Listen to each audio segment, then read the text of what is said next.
کہ آپ نے اللہ کا یہ دین ہم تک مکمل طور پر پہنچا دیا ہے۔ اللہم صلی علی محمد وعلی آل محمد کما صلیت علی ابراہیم وعلی آل ابراہیم انک حمید مجید۔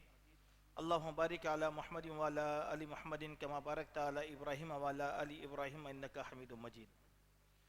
رب اشرح لی صدری ویسر لی امری واحلل عقدۃ من لسانی یفقہوا قولی۔ ربی زدنی علما ربی زدنی علما ربی زدنی علما۔ اللہم انی اسألک علما نافعا ورزقا واسعا وعملا متقبلا۔ معزز حاضرین، قبل اس کے کہ میں اپنے موضوع کو آپ کے سامنے پیش کروں، مناسب سمجھتا ہوں کہ ابو ہریرہ ایجوکیشنل سوسائٹی کے زیر اہتمام ہماری اس مسجد رحیم خان میں 10 ہفتوں کا مختلف موضوعات پر مختلف اہل علم کے ذریعے سے ایک کامیاب اور تجرباتی اجتماعات کا سلسلہ شروع کیا گیا ہے۔ اس کی یہ 8ویں کڑی ہے۔ آپ نے مجھ سے پہلے بہت سے علماء کرام کو علیحدہ موضوعات پر سماعت فرمایا ہے۔ یہ بہت بڑا اور بہت ہی بہترین اور مستحسن اقدام ہے۔ اس کو اور ایک موضوعاتی سطح پر اگر شروع کیا جائے پھر دوبارہ یہ 10 ہفتے ہونے کے بعد، تو میں جہاں تک سمجھتا ہوں کہ اور بہتر بات ہوگی، جن میں 10 ہفتے مکمل طور پر عقیدے کے متعلق اگر بات چلے تو میں سمجھتا ہوں کہ بہت کامیابی کی بات ہوگی۔ اور میں شکیل بھائی کی شخصیت سے اس بات سے پر امید ہوں کہ انشاءاللہ وہ کام اللہ کی رضامندی کے لیے ضرور کریں گے، اور آپ سامعین سے اس بات کی امید کرتا ہوں کہ آپ علم حاصل کرنے کے لیے انشاءاللہ مسجد رحیم خان کو اسی طریقے سے آباد رکھیں گے۔ اللہ تعالی ہم کو توفیق عطا فرمائے۔ معزز حاضرین، آج کا میرا موضوع ہے اسلام میں تجارت کی برکتیں۔ اسی موضوع کے تحت انشاءاللہ ہم کچھ دیر آپ کے سامنے قرآن اور حدیث کے حوالوں سے گفتگو کریں گے۔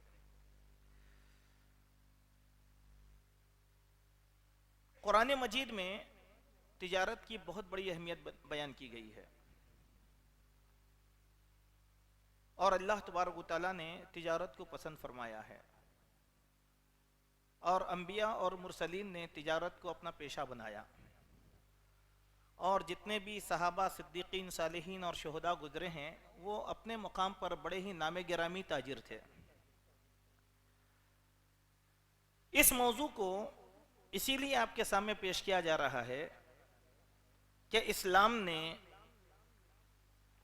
فقر و فاقہ کشی کو اور در بدر کے سوالی بننے کو، فقیری کو ناپسند فرمایا ہے، اور مسلمان کے لیے تجارت سے متعلق جب اتنی اہم باتیں کی گئی ہوں تو مسلمان کو زندگی کے کسی بھی گوشے میں مایوس نہیں ہونا چاہیے۔ تجارت ایک بہت بڑا ہتھیار ہے، اور حقیقی معنوں میں وہی قومیں سرفراز ہوتی ہیں جو پیشہ تجارت سے وابستہ ہیں، اور وہ قومیں کبھی بھی سرفراز نہیں ہو سکتی جنہوں نے دست سوالی دراز کرنے کو اپنا وتیرہ یا طریقہ بنا لیا ہو۔ اللہ کے پیارے نبی صلی اللہ علیہ وسلم نے مسلمانوں کی فقر و فاقہ کشی کو کم کرنے کے لیے اجتماعی طور پر بیت المال کے نظام کو قائم کیا ہے، اور اس بیت المال سے استفادہ کرنے کے لیے مسلمانوں کو ہمیشہ کا سوالی نہیں بنایا، بلکہ خاطر خواہ ان کی مدد کر کے ان کے پیروں پر کھڑے ہونے کا سبق بیت المال کے ذریعے سے دیا گیا ہے۔ لیکن تجارت کو سب سے زیادہ اہمیت دی گئی۔ دیکھیے اللہ تبارک و تعالیٰ کا ارشاد، جس میں رب کریم نے ارشاد فرمایا وَأَحَلَّ اللَّهُ الْبَيْعَ وَحَرَّمَ الرِّبَا، اللہ تعالیٰ نے تجارت کو حلال کیا اور سود کو حرام کیا۔ اس کے معنی کیا ہوئے؟ سود تجارت نہیں ہے، سود تجارت کے مطلق طور پر ایک الگ نوعیت رکھتی ہے۔ اگر سود میں تجارت کا اگر شائبہ ہوتا تو اللہ تعالیٰ اس کو تجارت سے الگ کر کے نہیں بتلاتا تھا۔ آج جو لوگ کہتے ہیں کہ سود کی تجارت، نہیں، سود کی تجارت نہیں ہوتی، سود قانون ظلم ہے، سود قوموں کی تباہی اور بربادی کا سبب ہے، اور سود انسانیت کو کبھی بھی کامیابی اور کامرانی کی طرف ہرگز نہیں لے کر جاتا، وہ ہمیشہ پسماندگی اور تباہی کی طرف ہی رہنے والا ہے۔ اسی لیے اللہ نے کیا کہا وَأَحَلَّ اللَّهُ الْبَيْعَ، اللہ تبارک و تعالیٰ نے، بیع کہتے ہیں تجارت کو اللہ تبارک و تعالیٰ نے حلال کیا۔ ظاہر سی بات ہے جب اللہ تعالیٰ نے اس تجارت کو حلال کیا تو یہ تجارت ہم سب کا مقدر ہونا چاہیے۔ قرآن مجید کی سورہ بقرہ میں آیت نمبر 198 میں اللہ تبارک و تعالیٰ کا ارشاد ہے لَيْسَ عَلَيْكُمْ جُنَاحٌ أَن تَبْتَغُوا فَضْلًا مِّن رَبِّكُمْ، تم پر بذریعہ تجارت اپنے رب کا فضل تلاش کرنے میں کسی قسم کا کوئی گناہ نہیں ہے۔ آپ جب قرآن مجید کا مطالعہ کریں گے تو قرآن مجید نے تجارت کے لیے اللہ کا فضل استعمال کیا، لفظ فضل الہی جس کو کہا جاتا ہے۔ فضل قرآن میں کئی مقامات پر فضل کا تذکرہ آیا تو اس فضل سے مراد، کئی اکثر مقامات پر فضل سے مراد پیشے تجارت ہے، کمائی کا ذریعہ ہے، کوئی گناہ نہیں ہے۔ تجارت کے ذریعے سے اگر تم کوئی کمائی کرتے ہو تو اس میں کوئی گناہ نہیں ہے، کیوں؟ یہ سود نہیں ہوتا بلکہ یہ محنت کشی ہے، یہ لوگوں پر ظلم نہیں ہوتا، یہ خودداری ہے، لہذا تم تجارت اختیار کرو۔ ہر جمعہ کو ہم سورہ جمعہ پڑھتے ہوں گے یا سنتے ہوں گے امام کے پیچھے، اس میں اللہ تبارک و تعالیٰ ارشاد فرماتے ہیں یا ایھا الذین آمنوا اذا نودی للصلاۃ من یوم الجمعۃ فاسعوا الی ذکر اللہ، اے ایمان والو جمعہ کے دن جب تم کو آواز دی جائے تو اللہ کے ذکر کی طرف دوڑے چلے آؤ۔ وذروا البیع، کاروبار چھوڑ دو، بولے وذروا البیع، کاروبار چھوڑ دو اور بھاگ کر کہاں ہو؟ اللہ کے پاس۔ ذالکم خیر لکم ان کنتم تعلمون، یہ تمہارے لیے بہت بہتر ہے اگر تم جان لو۔ چلیے دوسری آیت سے پہلے اس آیت کو ختم کر دیں گے۔ اس کے معنی یہ ہو گئے کہ جمعہ کا موقع آ گیا، اگر کوئی مسلمان تجارت کر رہا ہے تو اس کی وہ تجارت حلال نہیں ہو سکتی، کیونکہ وہ اللہ کے ذکر پر تجارت کو توجہ دے رہا ہے، اللہ کی طرف بھاگ کر اس کو جانا ہے، لیکن وہ کیا کر رہا ہے؟ تجارت کو اہمیت ہے۔ نہیں، تجارت کی اہمیت نہیں ہے اللہ کے ذکر کے سامنے۔ فوراً آپ کو بھاگ کر اللہ کی طرح وَذَرُوا الْبَيْعَ، ذَرُوا الْبَيْعَ کے معنی کیا ہے؟ چھوڑنا، ترک کر دینا، چھوڑ کے بھاگ کے اللہ کی طرف آنا، تجارت چھوڑتی۔ اس کے بعد اللہ کیا کر فَإِذَا قُضِيَتِ الصَّلَاةُ فَانتَشِرُوا فِي الْأَرْضِ وَابْتَغُوا مِن فَضْلِ اللَّهِ، جب نماز ختم ہو جائے تو تم زمین میں پھیل جاؤ، کیوں؟ تجارت کرنے کے لیے، اللہ کا فضل تلاش کرنے، وَابْتَغُوا مِن فَضْلِ اللَّهِ، اللہ کا فضل تلاش کرنے کے لیے تم زمین میں پھیل جاؤ اور ظہر کی نماز کے بعد، جمعہ کے بعد تجارت کرو۔ اس میں ایک نقطہ یہ معلوم ہوتا ہے کہ اگر کوئی مسلمان بندہ اللہ کے لیے جمعہ کے دن اپنی تجارت کو بند کر دیتا ہے اور جمعہ کی نماز کے بعد تجارت کو کھول دیتا ہے تو یقیناً اس کی تجارت میں اللہ برکت دیں گے، کیونکہ وہ کام کس کے لیے کر رہا ہے؟ اللہ تبارک و تعالیٰ کے لیے۔ چلیے ذرا تعدیل کا ٹائم نہیں ہے، اسی لیے آپ اپنی اپنی جگہ اپنا اپنا احتساب کریں۔ ہمیں کہ بہت سے لوگ جو ہے تاجر پیشہ ہیں، چونکہ گفتگو بہت لمبی ہے اور بہت سی باتیں مجھے آپ کے سامنے کرنی ہیں، اسی لیے میں صرف دلائل پیش کر کے آگے نکل جاؤں گا۔ آپ ذرا اپنی طرف سے کر لیجئے کہ آج مسلمانوں کا وتیرہ اور طریقہ کیا ہے۔ تجارت کی اہمیت کا اندازہ ہم اس بات سے کر سکتے ہیں کہ اللہ کے پیارے نبی محمد رسول اللہ صلی اللہ علیہ وسلم، حضرت ابو سعید خدری رضی اللہ عنہ کی یہ روایت ہے کہ رسول اللہ صلی اللہ علیہ وسلم نے ارشاد فرمایا التاجر الصدوق الامین مع النبیین والصدیقین والشہداء۔ دیکھیے آپ الترغیب والترہیب کی حدیث، حضرت ابو سعید بیان فرماتے ہیں تاجر کا مقام و مرتبہ اللہ تبارک و تعالیٰ کی نظر میں کیا ہے؟ التاجر الصدوق الامین، امانت دار اور سچا تاجر قیامت کے دن نبیوں کے ساتھ ہوگا۔ دیکھیے تاجر کا مقام کیا ہے؟ نبیوں کے ساتھ ہوگا، والصدیقین، سچ بولنے والوں کے ساتھ جنہوں نے بنا کسی جھجک کے نبی کونین صلی اللہ علیہ وسلم پر ایمان لایا، ان کے ساتھ ہوگا، اور والشہداء، اور شہیدوں کے ساتھ ہوگا۔ یہ چاروں مراتب کم نہیں ہے میرے دوستو۔ نبیوں کا کیا مقام ہوگا ہم کو معلوم، جو حدیث اور قرآن میں بیان کیا گیا وہ مقام۔ سب سے جنت کا سب سے بلند ترین مقام نبیوں کا. اس کے بعد صدیقین. کون صدیقین؟ بغیر جھجک کے اللہ کے نبی پر ایمان لائے یا تمام انبیاء پر ایمان لے کر آئے، جیسے ابو بکر صدیق،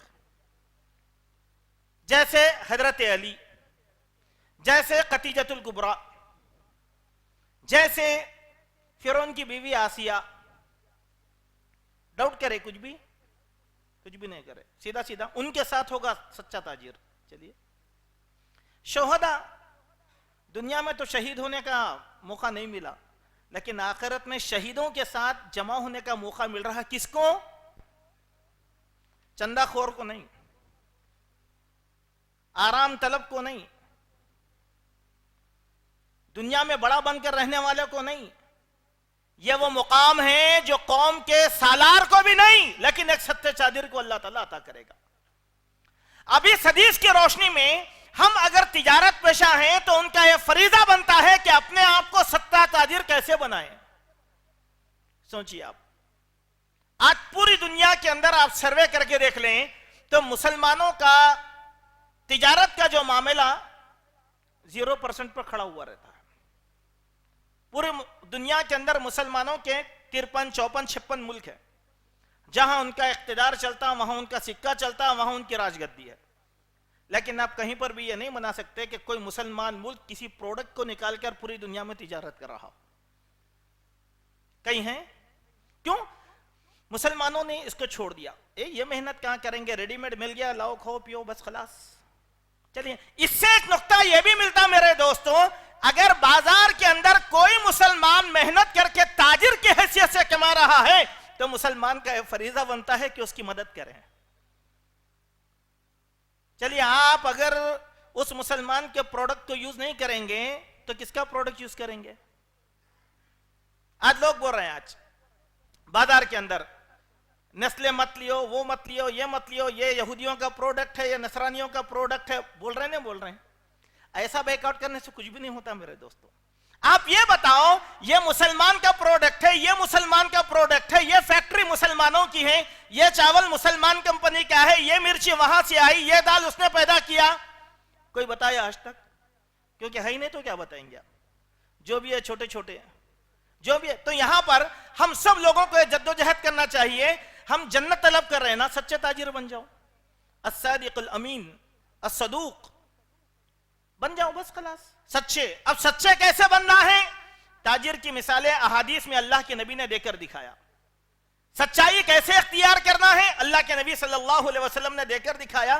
ہم اس کا مطالعہ کریں اور اپنے آپ کو سچا تاجر بنانے کی کوشش کریں. چلیے حضرت عبداللہ ابن عمر کی ایک حدیث، وہ ارشاد فرماتے ہیں کہ رسول اللہ صلی اللہ علیہ وسلم نے فرمایا التاجر الامین الصدوق المسلم مع الشہداء یوم القیامہ. یہاں دیکھیے مسلم کا لفظ زیادہ کیا گیا. کیا ہے؟ حضرت عبداللہ ابن عمر کہتے ہیں کہ سچا تاجر مسلمان، سچا مسلمان تاجر قیامت کے دن شہیدوں کے ساتھ ہوگا. چلیے میرے دوستو، حمزہ کو کسی نے دیکھا، سنا، پڑھا، ایمان تر و تازہ ہوا، لیکن دیکھا؟ سچے تاجر بن جاؤ، حضرت حمزہ کے ساتھ قیامت کے دن رہیں گے. کیا آپ کو عزیز نہیں ہے کہ حضرت حمزہ کو پانا؟ اور میں سمجھتا ہوں کہ روئے زمین پر اگر کوئی ولی اللہ کو اگر پا سکتا ہے، ولیوں کو اگر پا سکتا ہے قیامت کے دن، تو وہ سچا تاجر ہے. صحابہ اکرام کو پانے والا کون ہے؟ سچا. چلیے ہمارا ایمان کیا ہے؟ کوئی صحابی جہنمی ہے کیا؟ اگر کسی نے اپنے صحابہ میں سے کسی کو جہنمی تصور کیا تو دائرہ اسلام سے خارج ہے، دائرہ اسلام سے نکل گیا، کیونکہ اس نے اللہ کے نبی صلی اللہ علیہ وسلم کے صحابہ پر انگشت نمائی کی ہے، گستاخی کی ہے صحابہ کرام کی. تو اب وہ صحابہ کی سیرت کو جو ہم دنیا کے اندر پڑھتے ہیں، کیا ہم یہ نہیں چاہیں گے کہ ہم بھی صحابہ کے ساتھ قیامت کے دن اٹھیں بیٹھیں اور جنت میں ان کے ساتھ رہیں؟ تاجر بنو، تاجر بنو. اس موضوع کو خصوصی طور پر میں اسی لیے آپ کے سامنے پیش کرنا چاہ رہا ہوں. آج کے اس ہمارے ملک کے بگڑے ہوئے سماج میں جہاں پر مسلمان 4% یا 12% کی بھیک مانگ رہے ہیں، اسلام نے ان کو خوددار بنایا. کوئی عیب نہیں ہے میرے دوستو. آج کیا بول رہے ہیں؟ نہیں بھائی ہم کو جو ہے 12% دو، نہیں مت دو 12%.